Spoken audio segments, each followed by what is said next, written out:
What is going on, guys? Welcome back to another video. As you can see, we warmed her up in here a little bit. I mean, close to 50 ain't bad. I only had this running for like, I don't know, 5-10 minutes, and we went up. It was at 33 when I first came out, 34 after a minute of it running. Now we're up to almost 50. So definitely warming up to be able to do stuff in here. By the time you guys see this video and this video is uploaded, it's going to be close to Christmas. So hopefully you guys had a great Christmas. As you've seen on my little intro, I got this little buddy heater that I hooked up. I did have to go get another tank of propane. That one was empty and it wouldn't kick on. But yeah, so the real purpose of today's video is I finally got some of these roll bar clamp bracket deals so we can put the chase bar on. So what I'm going to do is pop off the back of the roof so I can lift the roof up, put these clamps on, and then hopefully these will stick out far enough to get the chase bar on. The chase bar is up on the front. I figure I'll just leave it in the box for now. Yeah, so what I'm gonna do, these clamps came with some like inserts. I think it's kind of hard to see in the packaging. Different inserts for different diameter. So I'm gonna figure out which ones I need. I might not need any of them. We're gonna find out. Yeah, I'm gonna get these clamps on. We'll break the chase bar out. Hopefully it sticks out enough so we can get it mounted, and then we'll worry about the wiring after the fact. All right, figure I'll give you guys a quick update. Ignore the sound. I do have the little heater back on. It's up to 52 in here, as you can see. So what I did is I loosened the clips up to the roof, lifted it up, just put a 2x4 in there, and then I did have to use some of my own hardware here. The hardware that came with the bar and the mounts. Well, I guess the mounts only came with hardware to clamp it. The hardware that came with the chase bar was too short, so I had to grab some of my own. I'm just gonna put some Loctite on there. Hopefully it holds. But what I did is I test fit it. I don't need none of the rubber inserts here, so I just put the 3M foam on the metal brackets, and then what I'm gonna do is mount it up. I think what I'm gonna have to do is eventually I might have to trim the back window, but for now I'm just gonna push it down and slide the bar mount underneath it. We'll see how that looks, but I'm gonna go ahead and get this mounted up first. If you guys are wondering, this is the Xprite chase bar. I will have it linked down below in the description, as well as the little roll bar mounts. So everything will be down below in the description. So what I'm gonna do now is get this kind of soft mounted. I'm not gonna tighten everything down, just to get it in place and kind of see how it looks. All right, so I got it mounted up.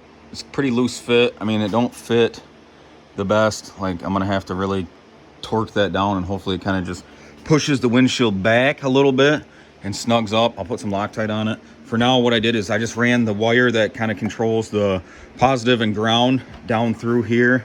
It pops out right down here, ran it down underneath the seat. I don't have anything zip tied yet. And then I just popped this panel off, took that one Torx bit out so I can run the wire up. I think I'm gonna just pop that little rocker panel spot out and put my switch there. And the switch is right here, as you can see. So I got everything ran up to there so far. I'm pretty much doing this, just make sure everything works. And then I'll splice into the tail light because the ends are red. That way I got a brake light and stuff. So what I'm gonna do is pop this little panel out, which I'm gonna have to do off camera.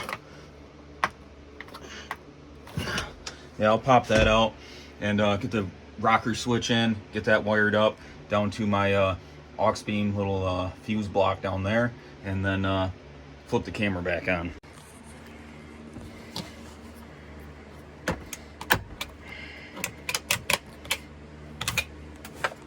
All right, got the rocker switch in. Now I just got to tie all these wires in, just make sure everything works. All right, so I got everything tied in, got the switch in. Go ahead and fire it up. So when I ran this in here, what I should have done is ran a power cord or a power wire out. That way I could just tie into it and have it hardwired, and I can just use the switch.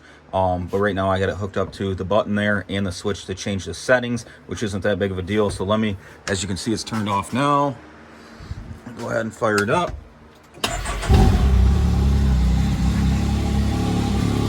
Still off. I press the button here.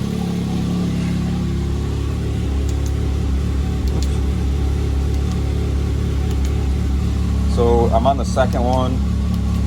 Turn that on, as you can see. Boom, lighten it up. That's what she looks like when she's just chilling. I still have to wire up the brake light. And then the reverse light I'm gonna wire up to another switch. I just gotta go through my stickers on that I got for the buttons here. Just make sure I got one that says reverse light and then maybe one that says chase bar so I can get them labeled good. I don't know if I'm gonna keep it there. I might move it down to one of the other spots. But yeah, I just wanna make sure she works, which she does. I cycled through all the functions. I took the brake line wire, which is the red one, and just touched it on my fuse block down there so the brake lights lit up. The white one is your two white LED center ones for like a reverse light, and then the blue and the brown are turn signals, which I don't think I'm gonna wire up. Maybe down the road I will, but right now I'm not gonna do it. Yeah, so I gotta find the stickers, get the stickers figured out, and then if I have to move the wiring around to a different button position, I'll go ahead and do that now.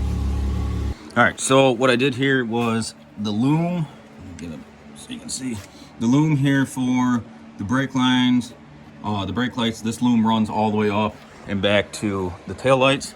So what I did was I just spliced into that. There is a little white wire with an orange stripe on it, as you guys can see there. That's what the positive for the brake lights is. So I spliced into it. As you can see here, we have my red wire from my chase bar down, spliced into that. Got a little bit of shrink wrap on there. I still gotta heat it up and push it down. What I'm gonna do now is start cleaning all this up. I just got it ran in here. Start cleaning it up a little bit, and then I'm gonna tie in the reverse light to my aux beam switch pod, which is over on the other side. And I'll probably just use like one of these 5-amp hubs, probably that last one, the brown one. So it'll be like button number 6, and then I'll have the backup light. And then when I have my radio with the backup camera, once I flip that button, both of them should activate, so it'll be like a power. So I'll flip it to the camera, the backup camera on the radio. So I'm gonna go ahead and wire all that stuff, clean this up a little bit. But I just tested it, had it running. When I pressed the brake, the red lights on each side got brighter. So I have the brake lights wired up, and then I got my stickers for my pods, which I'll go over here in a minute. All right, got everything all zip tied, cleaned up a little bit. Got the roof, everything's back on. I just got to clean everything else up. So I'll give you a quick rundown on it now that everything's good to go. The door up. I did go ahead and put my stickers on there. So let me just turn this bad lid on. So as long as this is on, which it's off right now, no light bar, turn it on, light bar is on, or chase bar is on, as you can see. Walk around to the back. You can see it's all on. Like I said, I have the brake lights wired in with these brake lights, so when I hit the brakes they get brighter. And then if I want to turn my backup light on, I got this one that just says backup. Click that on. As you can see, it turns on and off. And then the center white ones light up. Should be good to go. Ignore the wheels and tires. I ended up selling my 1-ton, ordered a brand new mega cab, so stay tuned for mega cab videos whenever that thing decides to show up. Yeah, so everything's good to go. What I'll probably do is I have a 50-inch light bar that will probably be this top slot, and then I don't know what I'm doing for all these other ones, but at least I have the chase bar down here. If this one's not on, nothing's on. So that's like the legit power for it. And then like I said, I can have this turned off, so I have no backup light going.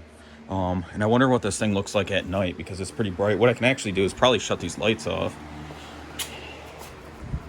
So yeah, I mean, that thing puts off some light.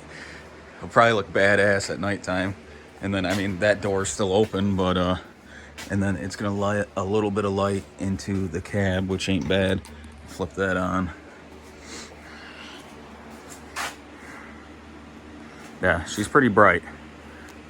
Yeah, so if you guys like this video or found this video helpful, smash that like button. It means a lot to me, really helps the channel out. And if you guys want to stay up to date on the XRC build, I have a pile of more parts I still got to put on this thing. Got a bunch of stuff inside that I got for Christmas from the wife. If you guys want to stay up to date on the XRC build, go ahead, turn that bell on for notifications. Until next time, guys, I'm out.